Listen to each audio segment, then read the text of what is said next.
Hey guys, I guess doing nonsense has become a theme for me because feels like nonsense, but I just wanted to conclude this video. I want to talk about the time I met Allan Holdsworth for the first time. How you guys doing? Hope you guys are doing okay. Merry Christmas, everybody. I was in Santa Monica, like I've alluded to before. It was a couple years after I got stabbed. So it was like 1997, so a couple years after I got stabbed, but I was still living in Santa Monica. In fact, let me tell a story. But within that, I knew a friend named Booger. His name was David, but he went by Booger. That knew Woody Harrelson. Woody Harrelson happened to be playing basketball at Lincoln Park. I think that's the name of the park in Santa Monica. And Woody Harrelson was just 100 feet away from me playing basketball, and Booger knew him. And Booger asked me if I wanted to play basketball or meet Woody Harrelson, and I just said nah. And Booger says to me, "Yeah, you're right. He's just a movie star." Anyway,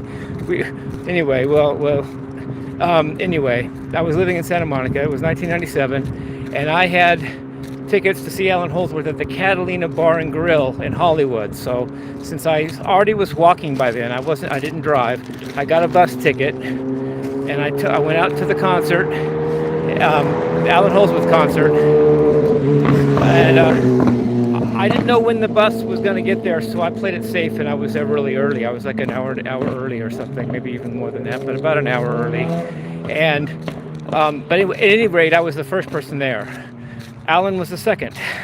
Allan comes in. He's a short dude too. He's like 5'6", 5'7" max. He's got these big hands, and you think he's going to grab you by your skull and pick you up, but as little as he is, I'm not sure how big his hands really are. But he was the greatest guitarist that ever lived. But just saying.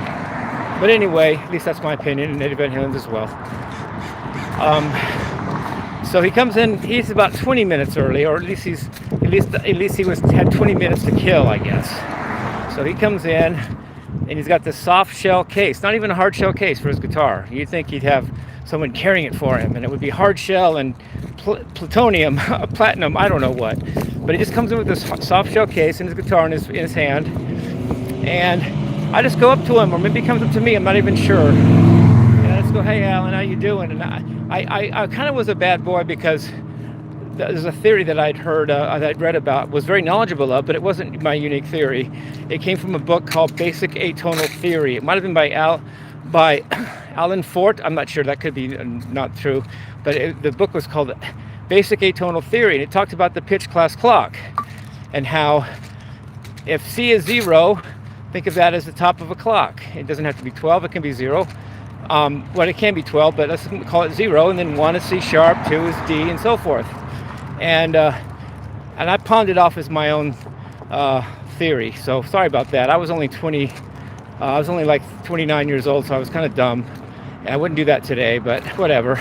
So I talked to Allan about this theory, and I asked him, which note should I make 0? And Allan just gave me this enigmatic look, like he does when he plays, I guess. Really enigmatic look, and just looked at me and said, "Why don't you make it G, as in dog?" He didn't say that, but I'm saying that so you hear me. D. And it went over my head because I didn't know what he meant or why, but I remembered it. Anyway, during the concert, it was a great concert. I actually had the guts to yell out between numbers. I yelled out, "Do you do requests?" And there was like silence for a second or two. And I said, "Shallow C."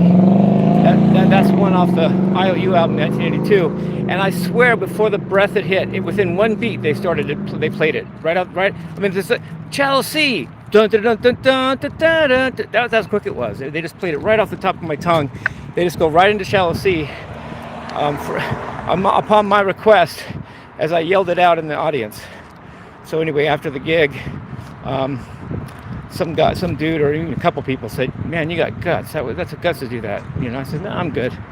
And so anyway, now that's not the whole story. There's the aftermath. I realized I was only I'm 29 years old or something. No, 27. Yeah, 29. I guess that's about right. 97, I should say. 29 years old.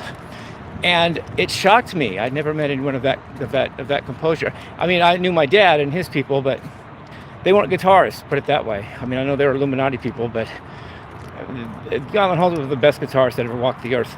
So it took my dad and all he had 3 days to talk me down from that, and just telling me over and over again, he's just a man, Jimmie. And I would listen to my dad because I knew how my dad was a great man too, but it took my dad 3 days to talk me down from that so I could come down from the clouds, because I just talked 20 minutes to Allan Holdsworth. So anyway, love you guys. Peace. Rock and roll.